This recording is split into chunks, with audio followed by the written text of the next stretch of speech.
Hamas और Israel के बीच जारी युद्ध विराम के दौरान लगातार लोगों की अदला बदली हो रही है। हमास ने 6 और इजरायली बंधकों को रिहा कर दिया है।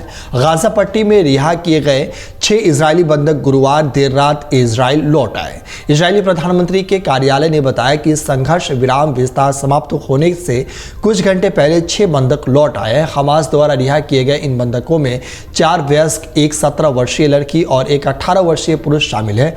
इनके बारे में मध्यस्थ कतर ने कहा था कि इसमें उरुग्वे, मैक्सिकन और रूसी दोहरे नागरिकता वाले नागरिक शामिल हैं। इन 6 लोगों की रिहाई 2 महिलाओं की रिहाई के बाद हुई, जिसमें एक फ्रांसीसी इजरायली दोहरी नागरिकता भी शामिल है। इस तरह बृहस्पतिवार को रिहा हुए कुल बंधकों की संख्या 8 हो गई है। आपको बता दें कि इजराइल के रक्षा मंत्री योव गैलेंट और पूर्व रक्षा मंत्री और अब विशेष युद्ध मंत्रिमंडल में बिना पोर्टफोलियो के मंत्री बने गैजेंट दोनों ने गुरुवार शाम को दौरे कर पाए।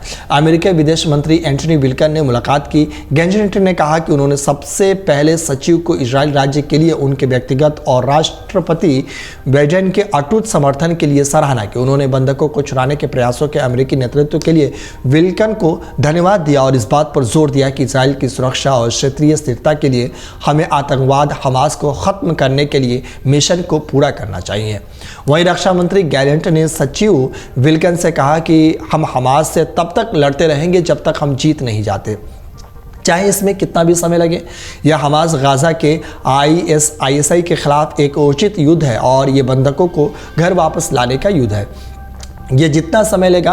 गैलेंट ने यह भी घोषणा की कि इजराइल हमास की सभी शासन क्षमताओं को नष्ट कर देगा और सभी बंधकों को मुक्त कर देगा। गौरतलब है कि अमेरिका के विदेश मंत्री एक बार फिर मध्य पूर्व की यात्रा पर है। इस दौरान वो फलस्तीनी प्राधिकरण के अध्यक्ष के साथ भी मुलाकात कर चुके हैं। बता दें कि इजराइल और हमास के बीच कुछ दिनों पहले तक भीषण संघर्ष हुआ था, जिसमें 15,000 लोगों की मौत हो गई थी।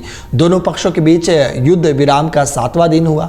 अमेरिकी मीडिया रिपोर्ट्स के मुताबिक विदेश मंत्री एंटनी ब्लिंकन ने गुरुवार को वेस्ट बैंक के रामल्ला में फलस्तीनी प्राधिकरण के अध्यक्ष महबूब अब्बास के साथ बैठक की। यह उनकी दूसरी वेस्ट बैंक यात्रा है। आपको बता दें कि इजराइल और हमास के बीच युद्ध विराम के समाप्त होने के कुछ मिनट पहले ही अब इसे एक और दिन के लिए बढ़ा दिया गया। हालांकि गाजा में संघर्ष विराम तेजी से कमजोर होता दिखाई दे रहा है, क्योंकि दर्जनों लोगों की रिहाई के बाद उग्रवादियों द्वारा बंधक बनाए गए महिलाओं और बच्चों की संख्या कम हो गई है।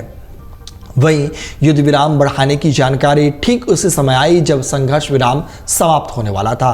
कतर के विदेश मंत्रालय ने कहा कि संघर्ष विराम को पहले ही की तरह ही शर्तों के साथ बढ़ाया जा रहा है, जिसमें हमास ने इजराइल द्वारा 30 फलस्तीनी कैदियों की रिहाई के बदले प्रतिदिन 10 इजराइल बंधकों को रिहा किया गया है।